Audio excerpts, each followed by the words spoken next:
Hello, everyone, and welcome to Cinema Savvy. I am Tate. I am joined today with George, and we are going to be reviewing Spider-Man Far From Home today. How are you doing, George? I am very well. Yourself? Yes, I am doing really good, and I'm actually really excited for this one.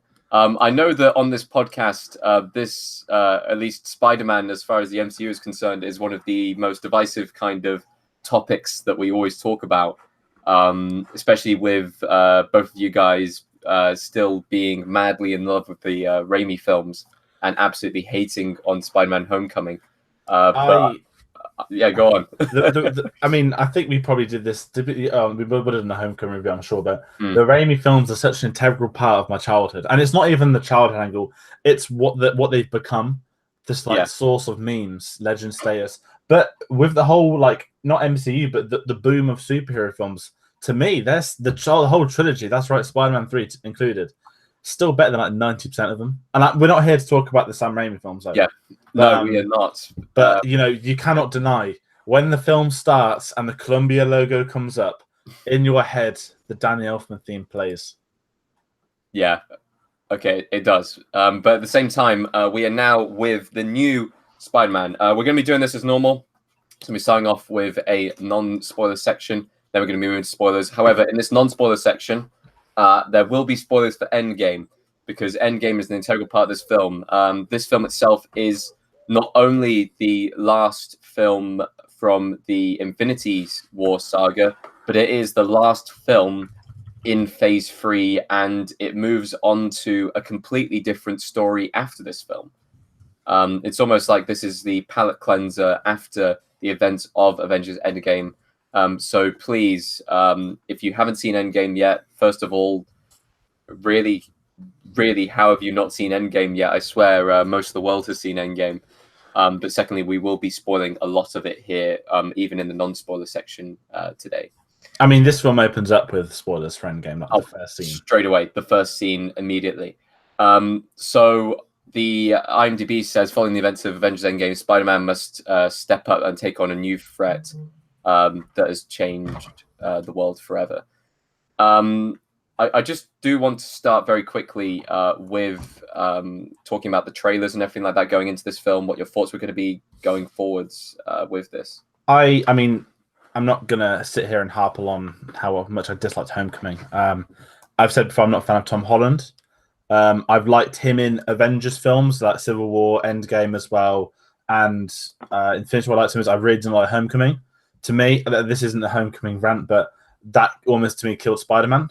Yeah, But as I've said, like I did like him in the team-up films, different writers, obviously Russo's, etc. Versus I forgot the director of this. I'm sorry, who was the first one? I didn't like that, and yeah, and I love Vulture in the first one. I think except Batman, Spider-Man's got like the greatest set of villains in comic book history. yeah, The big thing about this film for me going into and this is before trailers, the day Jake Gyllenhaal got rumored to play Mysterio, I was there like no way. Like Jake Gyllenhaal's like kind of like an indie legend at this point. You know, he keeps away from the big films. You don't see him doing them, and I just physically didn't believe he was doing it. And right up until day one of filming, it still hadn't officially been confirmed until he like created an Instagram account and put a picture of a fishbowl. So that was the most intriguing thing for me. That's kept me on the hook. Was that Mysterio? Like I loved Spider-Man as a kid, whether it's like the cartoon, as the original films, or just the comics I used to read. Mysterio is a really interesting character. That's one of the hardest characters to get right on film. To translate a guy that wears a fishbowl on his head, who is a stunt artist and a failed actor, to take that seriously in the film format is very tough to do. And someone like Jake Gyllenhaal coming, that was really big for me. The one thing I disliked in this marketing was and I think this comes down to Sony versus Marvel, that obviously this is a Marvel film, but Sony still distribute this. They are still not in control, but Sony picked the release date, not Marvel. I dislike the fact that when we saw the trailers before Endgame, we knew he was going to come back. Like, let's not be silly there. We all knew it. Part of me feels that if this had been is in Disney, I think this would have been the original like November release date with the trailer coming out maybe now. So it was a bit jarring to see all Spider-Man trailers before Endgame. But the trailers I didn't think were that great. However, again, I've been drawn to this from Mysterio and I've held out hope because I didn't mind Tom Holland in the team up films. I just didn't like him in these. So I quite enjoyed Tom Holland in the original Homecoming. I'll still defend Homecoming. It is a decent film. It's a great coming of age film, and I really enjoyed all the characters that were involved in it. Actually, right down to the villains and everyone who's just. I just enjoyed the film. It felt like a Marvel indie film, and I quite like that. With the trailers and everything like that, I was actually the complete opposite kind of thoughts. I didn't like the trailers. I was completely unexcited by them, including the introduction of Mysterio. I know that originally everyone was up in arms about Mysterio not wearing the fishbowl helmet in the original trailer. This isn't really a spoiler, but he does wear the fishbowl in the film, and it does become kind of like part of the film itself with his actual character outlook. But from the trailers, from all the marketing for it, I wasn't overly excited. I was keeping an open mind to it. I was looking forward to seeing the film, but the marketing and the trailers did nothing to selling it for me. I would be, if this was the first introduction of Spider-Man, this is the first solo film, and I saw those trailers, and I wasn't already completely invested into the MCU, I would possibly second guess myself on seeing it and wait until the reviews came out before going and seeing it, because I saw it maybe second day of release. So I already knew that I was going to be going to go and see it, obviously. But the marketing, I don't think, was very good for this film at all. Do you feel that it's because it's a typical Sony, like without getting brand versus brand, but this is the same Sony that had like 14 minutes of trailers for The Amazing Spider-Man 2, the same Sony that jumped the gun, said Venom's in the MCU when he wasn't. Yeah. Kevin Feige had a great face in that moment. I think it comes down to, again, the trailers weren't great. Yeah. They didn't do, I mean, it's a hard film, not necessarily to market as Spider-Man, but the plot is hard. Without Endgame as well, it made it so much harder for them to put a trailer out because they can't show anything. You're always going to get a mixed kind of outcome with a lot of the marketing stuff like that when you have two conflicting organizations basically publishing or marketing the film in itself. You've got the Disney half that want to kind of show off, this is what the film universe is part of, this is going to be the basic outline, not really giving too much away. And then you've got the Sony, which are going, this is our film, even though like he's part of your universe, and they'll have their own agenda in that sense as well. Yeah, and you can tell like the posters were dreadful. Like you look at some of the art, I guess Avengers has been, I'm looking at mine now, they've been very obvious character filled, but the main theatrical poster is the abysmal giant spider with Tom Holland, Mysterio, and Sam Jackson. It looks like something like someone could do at secondary school in like IT lessons. And I think, did you see the brilliant Sam Jackson Instagram post where there was a cinema somewhere in the world that had two posters side by side? The Sony marketing was so bad that they basically flipped a picture of Sam Jackson and his eye patch was on the wrong eye because they literally just flipped it. And Sam Jackson put a picture on Instagram like, what the hell is this? And, you don't really, I mean, not to like sit here, wave the gun and say Disney's a great company, they're best in the world, but I've not seen MCU make marketing mistakes like, what's the main feature about Nicholas Fury? He's got one eye and they put it on the wrong one. That's like Sony all over. But I don't think the marketing, and I was very mixed. The reviews came out. All Marvel, I mean, I don't want to jump the gun, I'm not one of them people, but to me, the MCU is maybe one of the best franchises in history. It's got a very solid. Yeah. How do I politely say this? The critics do like it. I don't want to say they overhype them because I'm not going to run on tomatoes, but the critics genuinely do like the MCU films. And I'm not to get into comparisons to other neighboring comic book franchises, whatnot. I kind of dismiss reviews for Marvel films because it's at a point, it's TV, you're going to watch it anyway. So what's the point of someone telling you if it's good or not? But again, I saw the reviews were fine. And then it was just getting to that screen. It was more seeing the people I know messaging me like, George, you actually might like this one. That was the main message I had from a lot of people. Yeah. And fair play. Like, I'm not going to spoil it, but every single person messaged me about the credit scene, not spoiling it, which I was very surprised that didn't get spoiled for me. Every single person says this is the best credit scene in a Marvel film. And I kept hearing that. So when it came to Friday night when I saw it, I was slightly excited. I wasn't like massively, but I was like, right, I'm here now. I want to see Mysterio. I want it to be justice. I want to enjoy the film. And jumping in, I did. Like, I enjoyed it. Yeah. I mean, we're going to go into detail. That's not my single review, but summed up, I did enjoy it. I also really enjoyed this film. I definitely put it in the upper half of MCU films. And it's really difficult to kind of judge this, seeing as I've seen both films once. And my immediate reaction from watching Avengers Endgame was that it was a good film, but it wasn't as good as Infinity War. And my immediate judgment reaction from this film, I'm not sure how it'll tell over time, was that this film was better than Endgame. That was when I came out the cinema, I had a closer reaction to kind of like, oh, I really enjoyed this film, really enjoyed the characters, thought they'd actually thought out the plot very well, thought that, once again, the end credit sequence blew my mind. Everything about this film screamed at me, you enjoyed this more than you did watching Endgame, which is really interesting. I'm not sure how that's going to play out over time. But as far as this film was way better than Homecoming. I just want to put that out. This film improved on it in every single sense of the word. Gave Tom Holland a lot more work to go for. And I guess we're now going to start talking about the film itself. This, very interesting, is a bit like Spider-Man 2 in the fact that it is a Peter Parker film, not essentially a Spider-Man film, if that makes sense. It focuses a lot on the struggles of Peter Parker and not truly on like the character of Spider-Man going out and being the friendly neighborhood guy. I mean, I'm not going to get into the Endgame debate because I could have cried when you said that. You will be in a minority. I'm happy. Look, I enjoyed Endgame, but honestly, Endgame was nowhere near as good as Infinity War, and this film had a better immediate reaction with me. Let's hope time plays out well. But yeah, this is a million times better than I mean, I hate Homecoming. To me, that's one of the worst Spider-Man films. It's like Iron Man 3.5. There's no hiding to me. The concept of that film was, I want to be the new Iron Man. And what I like the concept of this one is that Iron Man is dead. Now I've got to be someone else. That's the review. That's like to me, the plot of this film. And I see the comparison to Spider-Man 2 very differently, but I see what you're getting at with it's more about Peter Parker than Spider-Man.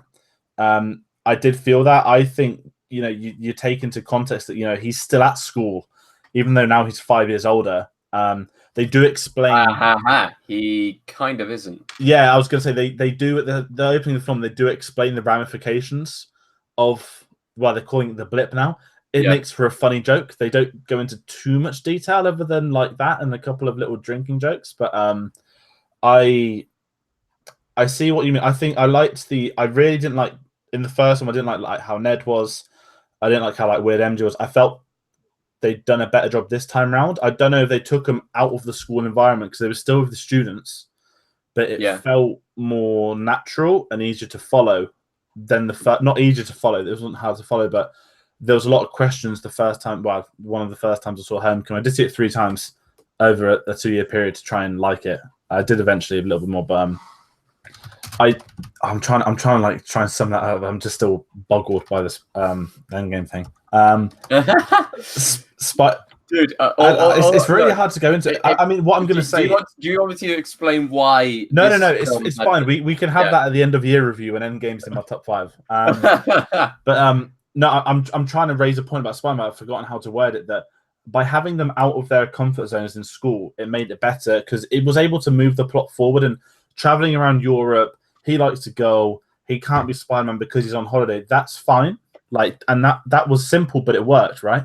Yeah. And by post Endgame, the Avengers are gone. Who do we have? This is such a perfect way to introduce Mysterio without going into detail. That's in the trailers.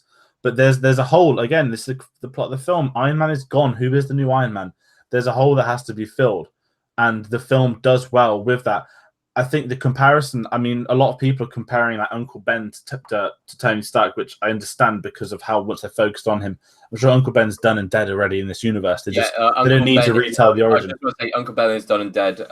There is a scene where as he's packing his suitcase, it has the initials. And that's the thing that I think it makes sense for this film. We'll get to in spoilers in that scene with the ramifications of Tony's death. It's so weird to talk about Tony's death. It's not be a spoiler. But it did make it easier for them to move the plot forwards, and without jumping the gun for Homecoming 3 or whatever they're going to call this new franchise. I guess the third film will be No Way Home or something like that.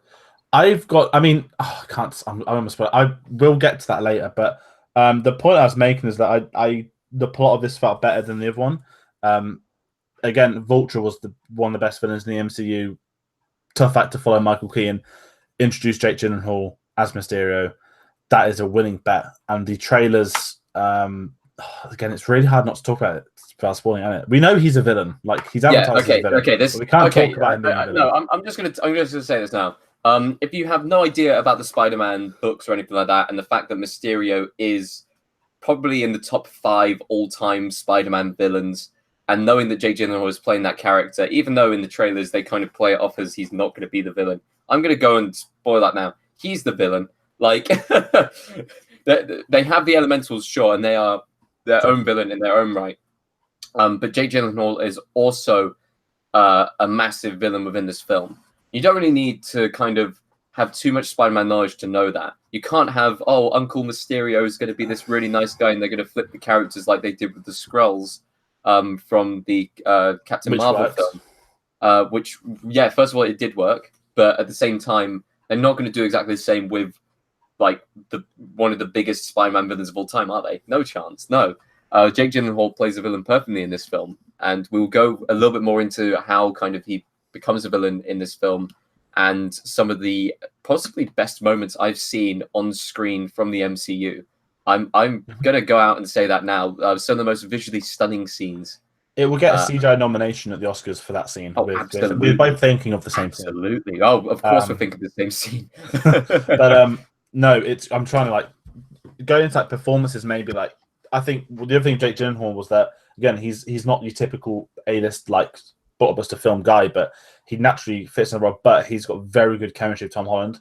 You've seen it on the press junket. Like you see these press tours where they're all smiling, laughing. You can tell it's fake. They're fine with each other. But these guys, you've seen that they've got a genuine friendship, and you can see that playing out on screen. And as a mentor figure, he kind of, Tom Holland, like he's only our age, but he's been acting for 7-8 years in big films. You know, it's like that figure that you can tell he's learned a lot from him, but it's just nice on the screen. And I think some of the best Tom Holland, not necessarily individual moments, but as an overall performance, I felt that like he was better in this certainly than in Homecoming. And I felt again he's growing into that character more. There are still some things I don't like, but he's certainly growing compared to my opinion of him, say like a year ago. Again, that came down to my own opinion of Homecoming was it killed it to me.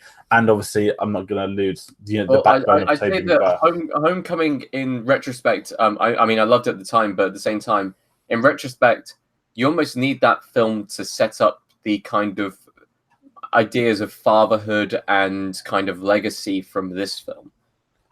If you didn't have Tony being such a big presence in Homecoming and Civil War and Homecoming, his arc is with Iron Man.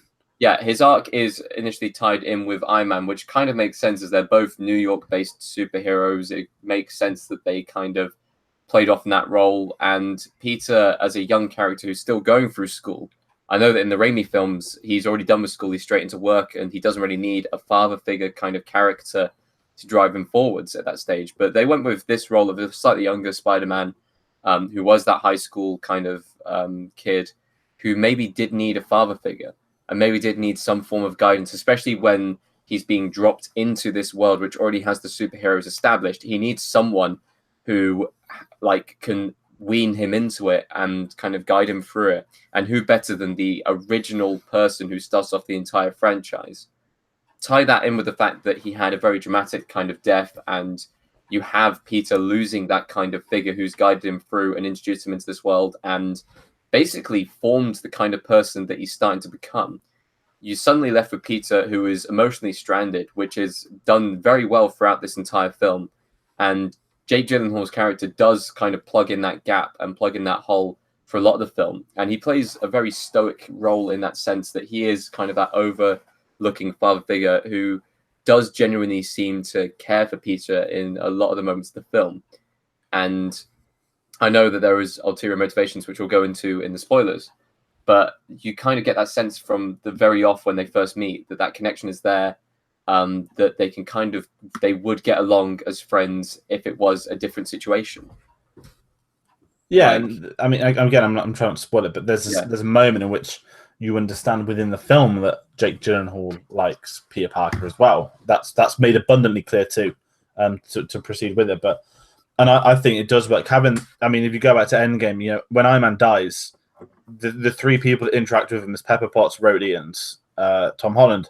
They're three people wearing suits that Iron Man's created for them, and they are the three characters that go back to, if you look at the entire MCU, the people that you'd argue are his most important characters. You know, beginning with Pepper and Rhodey, but finishing with Tom Holland like Junior. Like that's you know, the only reason he's motivated to go back and even do it is because he knows he can obviously save everyone from 5 years ago, but also it's the picture of Peter Parker that lures him in. So, and that weight on Spider-Man's shoulders plays a big part in the film, and I think that works well for him.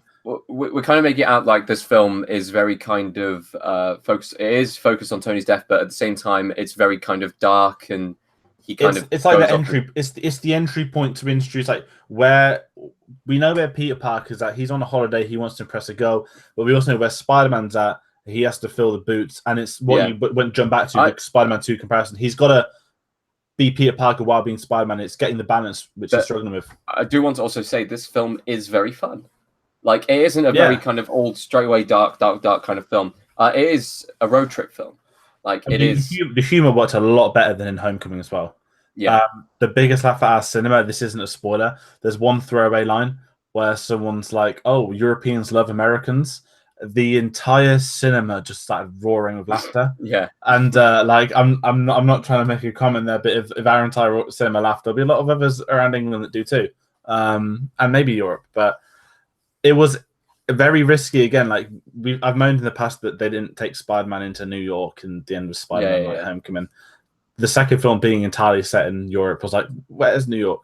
But I didn't mind it. It felt right after the events of the previous films. It felt right for him to do something. I mean, the one thing I'll say about the MCU's iteration of Spider-Man is they aren't sticking to the comics. I'm not using that as an insult. I'm not using it as a compliment, but they're forging his own path. Like we already know at the end of the first film, his mates know who he is. We know in this trailer, the trailer for this film, Zendaya says she knows who he is. We know he's an Avenger. So they've been very open to big reveals, which hasn't been done in film before. It's been touched upon in comics, and obviously we'll discuss it further. That's probably because within this sense of kind of some superheroes have already been revealed. People know a lot of the heroes' identities like straight away from like the off. I mean, Iron Man in the first film basically announced that he was Iron Man. There was no kind of need for like hiding that kind of identity or anything like that. So identity has never been a ridiculously humongous part of the MCU, which we'll come back to later when we get into the spoilers.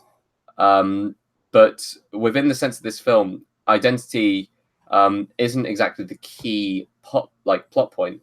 It's more about kind of self-discovery and moving on. There's a lot of stuff you could look into here about grief, and an awful lot you can look into about legacy, taking up the mantle, being trusted with things, and everything like that.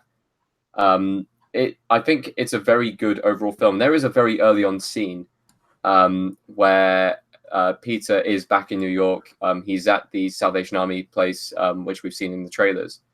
And there's a moment where, this isn't a spoiler, but he becomes completely overwhelmed by people asking him questions about Tony and about kind of taking over his role and everything like that. And I'm glad they almost cut out, because I saw a trailer scene with him like beating up some baddies and then saying to the cops, "Oh, I'm going to take over your job." That's a very cocky Peter Parker.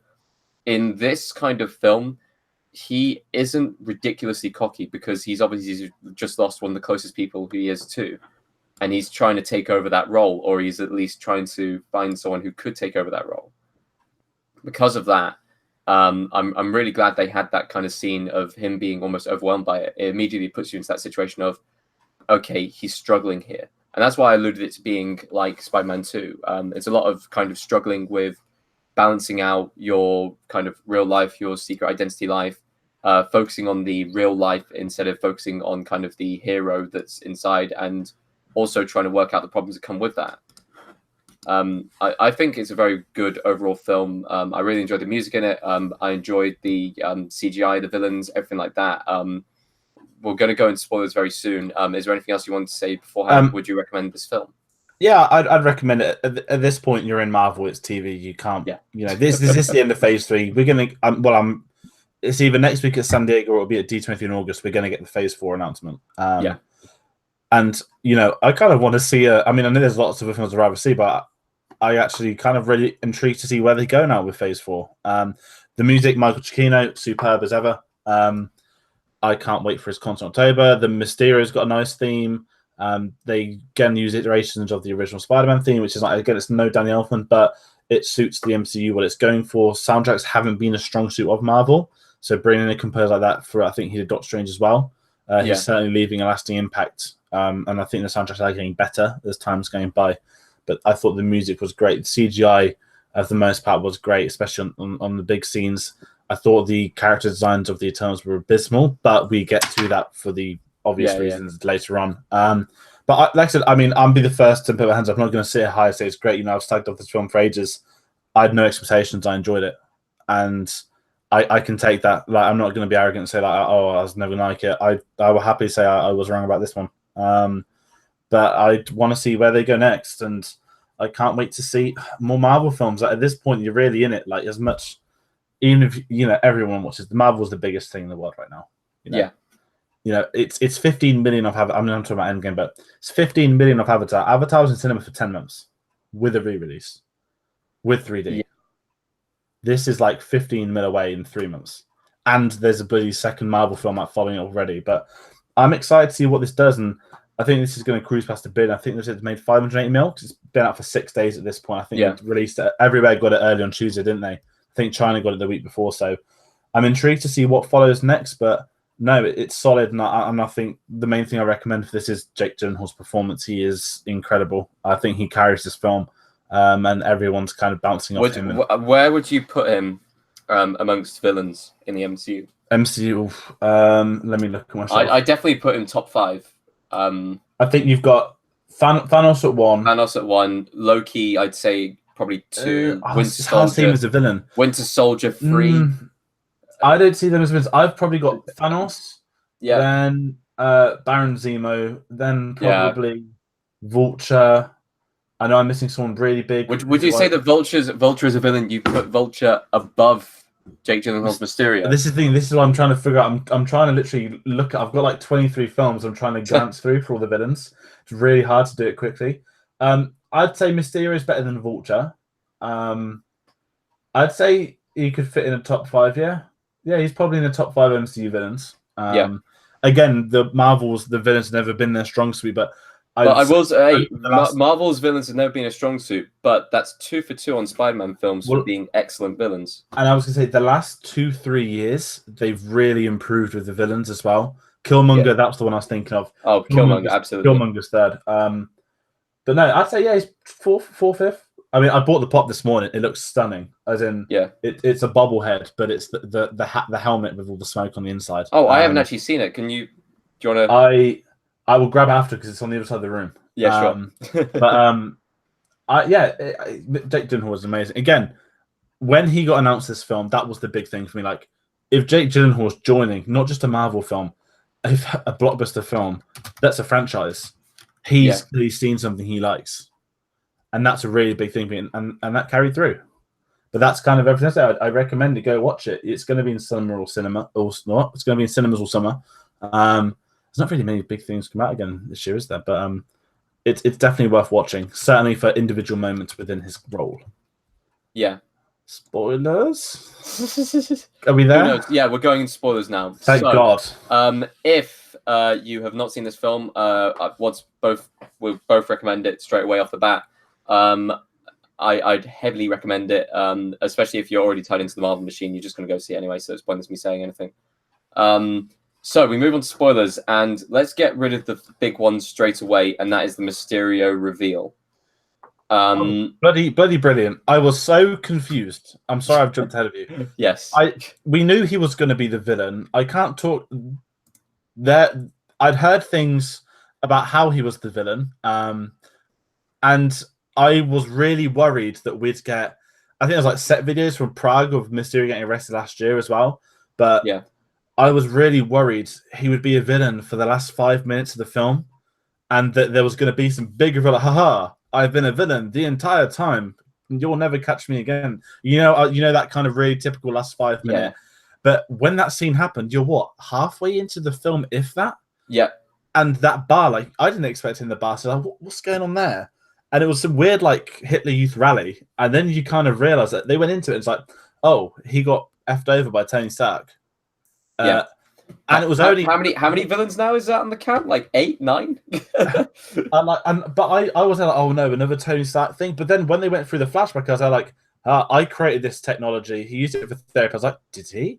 And then they used the flashback scene, like, oh, he named my 600 billion thing Bath. And I was like, And obviously he said he got sacked for other reasons. But then when they started going through all like the minor people in the room, the little throwback to Iron Man 1 of the guy getting threatened by Obadiah says, like, that's really neat to bring. I'll check Wikipedia. That's him. He's back. Yeah, it is him. And it was really weird because with Mysterio, obviously everyone now we're in spoilers zone. We all know why there. But the problem of MCU having Mysterio is a guy that was a stunt actor doesn't work. No. You need something a bit more. Now, we knew in the comics he's a stunt actor, but he's also a scientific genius. With this, how appropriate is it to the MCU and to the Spider-Man arc as well? And not only was he messed about with Tony Stark, but he was a scientist, which enabled him to create this. And in the modern era, with drones, technology, Stark Industries, all of that, and all the other people who's working for him, all having their own sectors within why Mysterio works. Yeah. I thought it was remarkable. But I'm really happy that they didn't go with Mysterio being a one-man mission and instead put him as part of a massive team.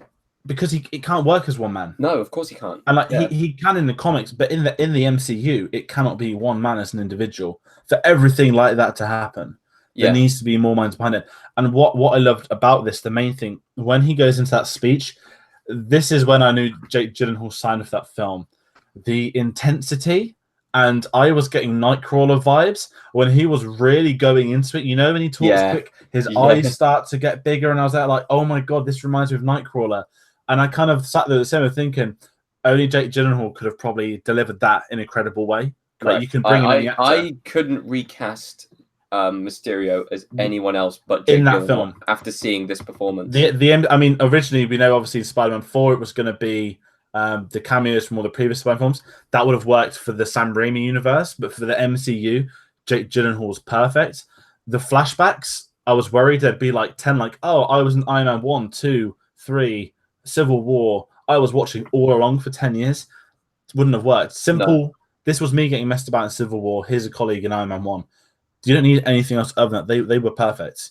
Yeah. And I loved his little Steve Jobs turtleneck in that scene as well. But one thing I just want to add to that as well, because he starts off with kind of this speech and he just seems like an actor who's just wanting to fool people enough to the point where he becomes like the next big Avenger, and then he can do whatever he wants with that kind of like whatever he wants to in that sense.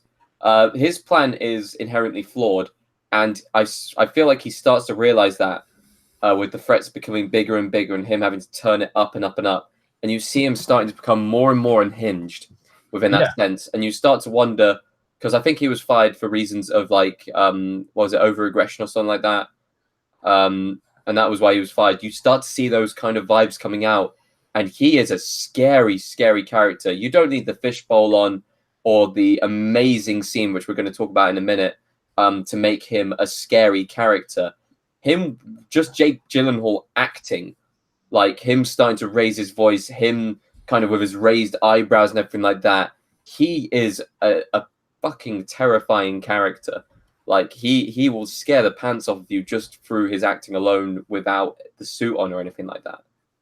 Oh yeah, he's perfect for one. That moment where he turns all the drones on everyone in the room, I was there like, like that is an uncomfortable position to be in. But I also love that he was just wearing a motion capture suit. Like he did not care. Like that was probably what he was using to do his mysterious scenes as well. But just the entire concept of the MCU. Here's all the drones. Here's Stark technology. That's how we created. And like you're bang on the point as well. He did it with the intention of just getting his revenge by being a big name, faking these things. But when the scenes happen, well, to be an Avenger, there needs to be cataclysmic events. So we're going to have a couple of casualties for it to get this bad. And then I'm not jumping ahead, but when they're in London, when you get those drones doing like the shock bangs on the walls in London, you're kind of like, oh, I see what he means now. Yeah. And I thought he was great. And as he's unhinged, he's perfect. And the scenes even before the villain turn, when just seeing Mysterio being cool, we know it's all like not right and it's a kind of fake, but just seeing him like even being a hero was a nice addition to the character. Again, appropriate to the MCU and to the Mysterio character. But that, oh my, the sequence we're about to discuss, maybe. So, I was waiting for a scene where Mysterio would fool everyone, and I'll be honest, I was expecting it a little bit earlier or possibly after this scene. I wasn't expecting it to be like in Berlin. It was like Doctor Strange's sequence. Oh, it was, but better. Yeah, like first of all, you have that entire kind of setup of Pete having to go to Berlin, him not being able to trust many people. He thinks he's trusting Samuel L. Jackson as Nick Fury, and then suddenly, boom, Mysterio comes into the room. His entire world is flipped upside down, left, right, and center. In the trippiest sequence, which I can only I was getting very kind of into the Spider-Verse vibes. I was thinking that from it, but it's weird seeing that in live action. Like after seeing that scene, I can immediately go, "Oh, you could definitely make Into the Spider-Verse live action," which is something that I'd never thought I'd say. Like after seeing that film, just seeing like Mysterio, like being Mysterio, that was so. I don't want to jump to that true to the comics because it's not a conversation about that, but it felt like you couldn't imagine that going from a comic book to a film, being taken seriously, and yet being the greatest scene from the film, one of the best MCU scenes, and one of the best Spider-Man scenes as well. Like, that was so good. And what helped is it made Spider-Man so vulnerable because you're right, not just because he can, but how is he going to react to that? Because that's how well driven like Jake Gyllenhaal's was. And again, jumping with that, he doesn't want to kill Peter Parker. That's the big thing. When he finds out that Peter Parker's obviously picked up this drone, he knows about what happened. Yeah, he's there like, you've now made me kill Peter Parker. That's what because he genuinely does care about him. Like, of course he doesn't like him, but well, he does. But he's got no intention of, I'm going to randomly turn on you for information. He just wanted Edith, and that's it. Yeah, and he didn't want to harm Pete. He didn't want to do anything. He just wanted the tech, and he wanted Pete to go home and enjoy his holiday as he said he would. And he made him do all that, which, I mean, was sadistic because, of course, Peter doesn't make him do it, but that plays into the villain's hand. He's getting angrier and more evil because now he has to kill Peter. Yeah. And all the other school kids. This entire kind of sequence of I got fooled out like by the entire Nick Fury being a Mysterio illusion. Oh, yeah, absolutely. Right, and I was like, that's a bit weird. He's like, "Oh, he got shot," and I was like, "What is he going to like arrest him or something?" And then no, it wasn't that at all. Because the music stops with it and the visuals too. Yeah, and it was so perfectly done. And then one thing I want to say, Dave's put in the comments about the creepy man skeleton. Did you think it was going to be Uncle Ben's gravestone? I had a moment where I thought it could have been, possibly. But it didn't really but it did kind of really work well for Iron Man with the context of the scene. Yeah, it made Peter probably the most vulnerable he has ever felt. I'm sure that when he gets out the car with the Vulture scene, he feels a little bit vulnerable. He feels a little bit kind of out of it. This scene breaks him. This scene completely breaks him down. Like when he goes and sees like Happy, like he is so broken down already. He doesn't know what to do. He's lost everything. He's lost any form of guidance at all. And with this type of villain who is so unhinged at this stage and kind of has a set goal and is able to kind of do all these illusion tricks and stuff like that, like it's got to mess with your head. And I'm glad they went with that angle of kind of like completely fucking over Peter. And he didn't even think it was Happy. He refused to believe it was him until he did. It reminds me of Harry Potter, you know, and they ask all the questions like, "Who did you know at the first time?" At this point, here's the thing. I think that is going to become very important later on, purely because of the second end credit scene. Now we're going to go back to the big end credit scene. We'll go back to the finale and stuff like that. But very quickly, a very quick side tangent. I guess they're going with the secret invasion storyline for the next phase. Then I don't think so. It's a very interesting one. So when that scene happened, I was like, Krennic's back, buzzing, Krennic's back, and then I was like, oh, is this the? You know, they're always jokes now. The second credit scene's always the joke. Yeah, like, that's funny. The key for me was when it cut to the real Sam Jackson on that ship. I don't think they're doing secret invasion, but what I do think was that certainly Sam Jackson, maybe not even teasing Captain Marvel 2, but we now know where Sam Jackson is. Is he going to be in Guardians of the Galaxy 3?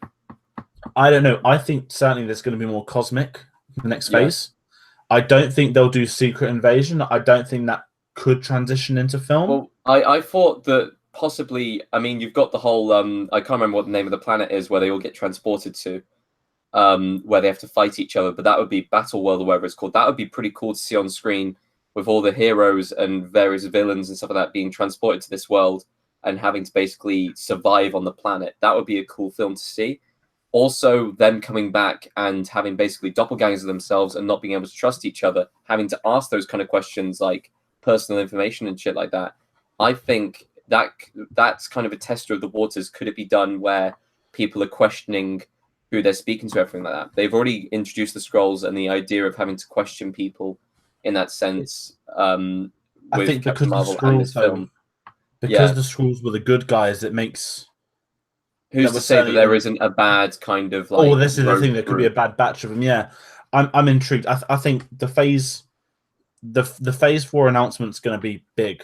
I really hope it's San Diego next week because it's too big to be a D23. I could see with the Skrulls being good and possibly a Rogue Boot being bad, you could have like triple or quadruple crossovers and shit like that. Like you could have good Skrulls thinking that the Skrull they're speaking to is a good Skrull, but it's actually a bad Skrull disguised as one of the heroes. But you could have that entire kind of trippy. It's going to be very hard though to get that right on film. But just if they did it, then it'd be ambitious. I mean, ambitious is the right word. Like, let's be honest here. When when Iron Man came out, if someone said, "Oh, they're going to do the Infinity War saga," you'd go, "Fuck off." Well, do you remember like the credit scene of Avengers 1 was Thanos? No one knew who he was, and then it's like, oh my god, why isn't Infinity War Avengers 2? Why is it Ultron? Time proved everybody right why they waited. Sequels would be very interesting. I don't know. Again, I think Captain Marvel's clouded so much potential for that. Yeah, I'm intrigued to see what it is, but I thought it was more of a neat joke and bringing again Krennic back, but it certainly does raise the question because I've seen that online a lot now. Yeah. So we now go back a little bit to the end of the film, and I will say it's quite a generic final fight scene. It was pretty cool, and this is probably the only thing that I kind of didn't like about the film at all. And I know that Chris won't like it. I'm pretty sure you didn't like it as well. The whole Peter Tingle thing. Fucking call it Spider Sense. Call it Spider Sense. God damn it. he got it in bloody Infinity War when he got goosebumps. The hair and the skin went up. There was a shit behind him. I didn't like the whole.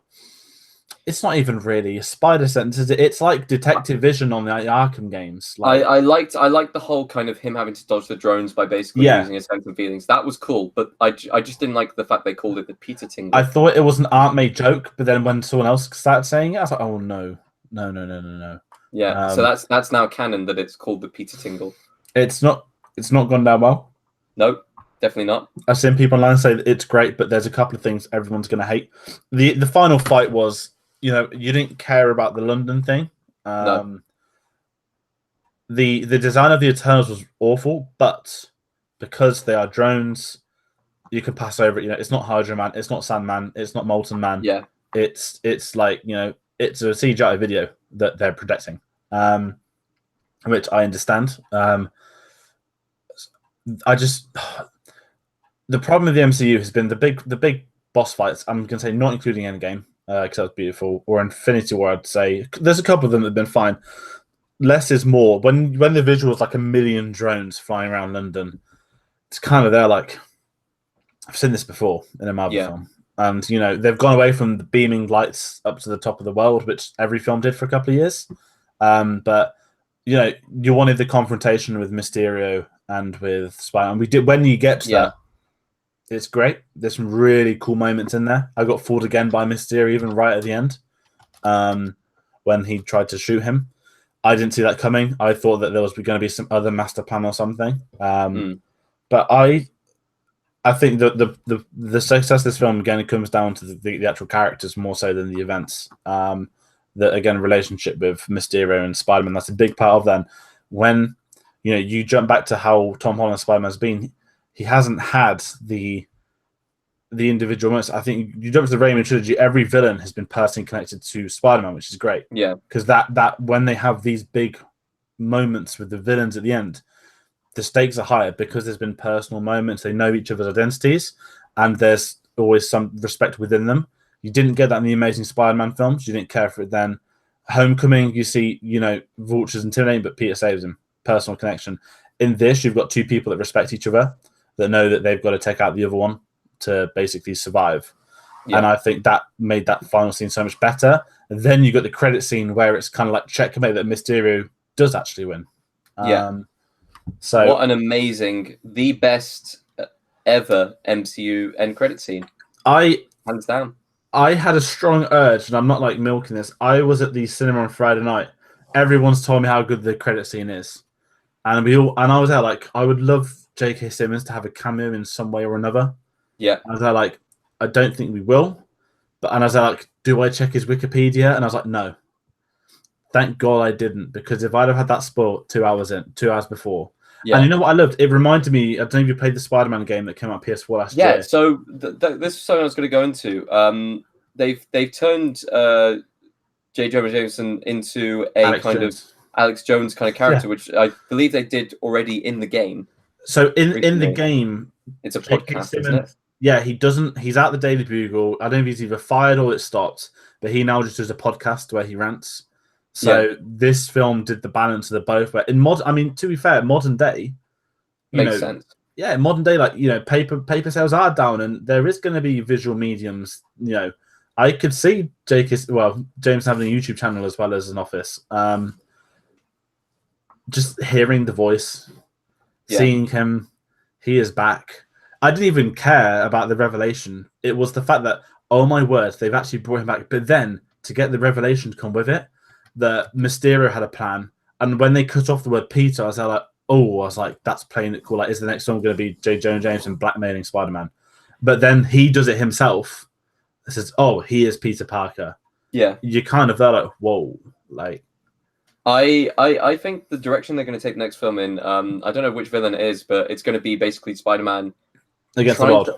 He's going to basically be in the state of trying to prove that he isn't the real Spider-Man. They might have to introduce Miles Morales in, possibly. You could do a Sinister Six. I mean, they've got already 2 free characters sorted out. You've got Scorpion in jail. You've got Vulture in jail. You've got Donald Glover. You've got Donald Glover as Prowler. What would be Prowler.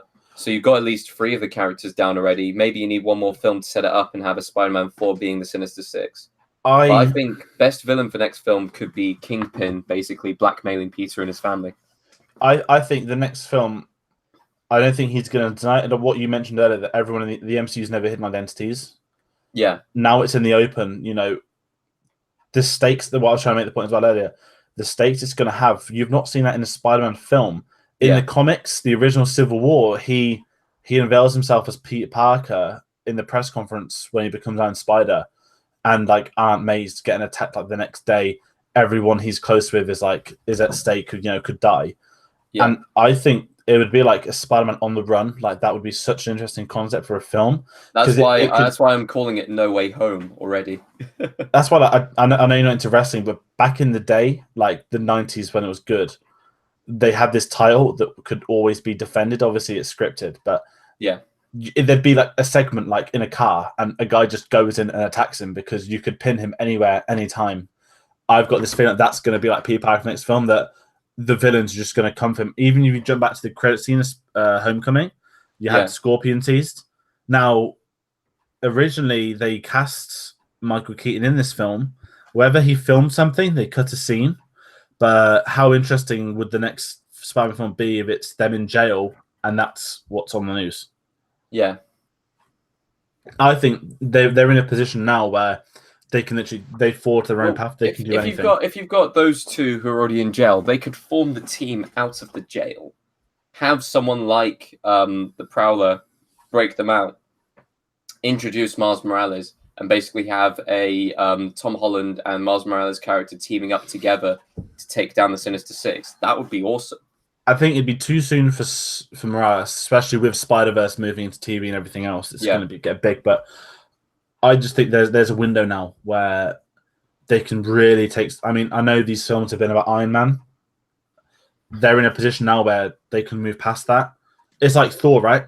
I don't think you're a fan of Ragnarok, but Thor 1 and 2 was so grounded to Asgard this, Asgard that, King this, King that. Ragnarok was there like, here's Thor, the concept of him going in 180 the other way, a new direction. I know the Endgame then does that again, but I could see the next Spider-Man film being a bit like the Ragnarok, not in terms of style or whatnot, but being so far away from the other two previous films, it could go in any direction. And I think also this Spider-Man, all these Marvel characters have had a trilogy, nothing further than no Iron Man 4.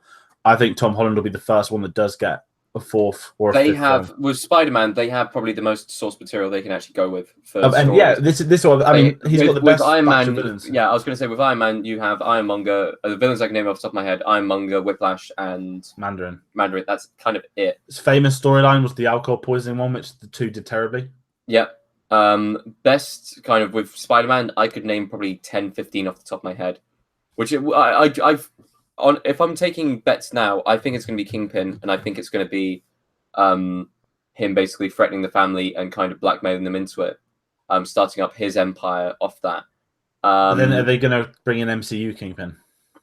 As in, that's my thing now. He's established within Daredevil. Would they? Endgame. The first Marvel character to go from TV to film was bloody Jarvis in the 1970 flashback. That's the only one that's gone from TV to film, not film to TV. So I would like to see it. I think it'd be very hard to do, but like the window is endless for any I haven't seen Daredevil series 3, so I know that I haven't either. Is Vincent D'Onofrio back into that one? He might be. I don't know. But he was an excellent Kingpin in that first series. I mean, I watched through Jessica Jones, the last series now, and that was very well done as well. I know, are they going onto Disney's new streaming service? No, they're all just... So what happens with all of them is that there's some nasty contracts that Kevin Feige never signed off. I think it was Avi read before him there. They were exclusively with Netflix. Disney isn't allowed to put them on their streaming service because they are Netflix productions. But Disney had the power to cancel them all. But do they have the characters now? They still have them, but because it's set within the MCU, they can't go and do Punisher and bring John Bernthal in. They have to do a new Punisher, which they wouldn't do. Yeah.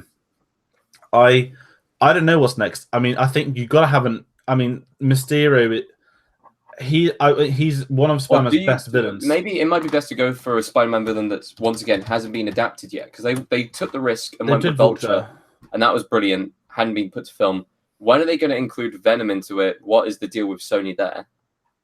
Sony want it, but Marvel don't.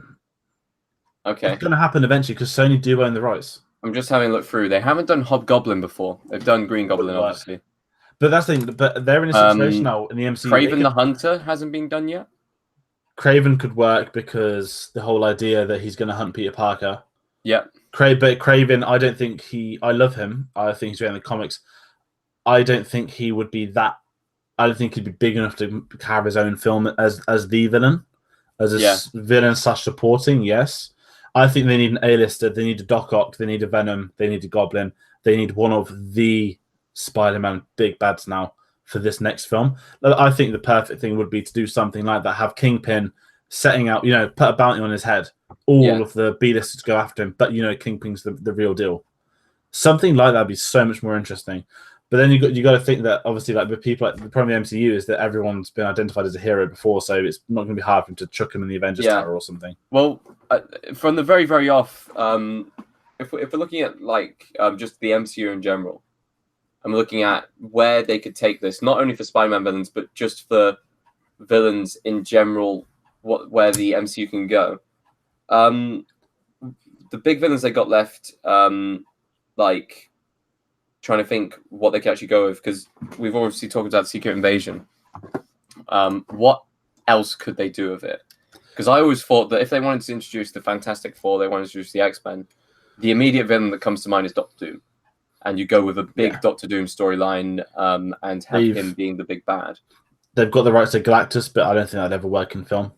I think it'd be silly in film. I think Galactus could be a Guardians of the Galaxy villain, though. Yeah, like, I'm just gonna eat a planet like that. That's really hard to pull off. I genuinely have no idea where they're gonna go, because there's always been. I mean, Phase 1's about creating the heroes, setting them up. Phase 2 was about let's build them up further to then break them down. Phase 3 was about it's Infinity War now. So it's basically restart now. Yeah, this is, and they're calling it a new saga. I think they've got this new batch of Avengers. I think I don't know what they're going to do, because they've used up the Avengers' biggest storylines as well. Yeah, I've genuinely got no idea what they're going to do. But then you've got to think TV's coming into it with Disney Plus. They're going to be series on there as well. The possibilities are endless, but this really does open a door. But is this going to open it, like, for Phase 4? I just need to know what is going to happen. You know, Black Widow is going to be a prequel. Some of these other films could be prequels as well. Yeah, I've got no idea where they're going to go, but they really need to get the next winner wrap Spider-Man, and I'm sure that Vulture will be in this one. Yeah, possibly. It'd be the right thing to do. Would be Kingpin setting up Sinister Six. I completely agree. Tough to do in one film, but something like that would be great. I'd say do it as two films. Basically have Kingpin, maybe introduce the Sinister Six, have them all put in jail. So maybe do 2 more villains on the side. It might end up being like a Spider-Man 3 kind of situation where you got too many villains in one film. But actually, no, they have more villains already. They've already got the Shocker they've introduced as well. So you've got 4, maybe 5 villains already to do Sinister Six if you really want to. It'd be a B team Sinister Six, but you could do a good film with it if you had the right writing. Be interesting. Okay, well, I'm done talking about this. I was going to say the main things I've got is how great Mysterio was and what's next with Spider-Man. Brilliant, phenomenal Mysterio. Brilliant performance. So thank you ever so much for watching, everyone. Please be sure to follow us on all social media, which are down in the description. Click the bell icon. Make sure that you get those notifications on. We will try as hard as we can to get them more videos out as soon as possible. I know I'm going to be watching yesterday the film about the Beatles pretty soon, so I may have to get a solo review out for that. But other than that, we've got loads of films coming out this month. We've got Lion King, which is the next big film. Other than that, I'm sure there is loads and loads of films that this summer is going to give us in the future, which we are going to obviously go and tackle. So thank you ever so much for watching. Thank you, George, for joining us, and we will see you guys in the next one.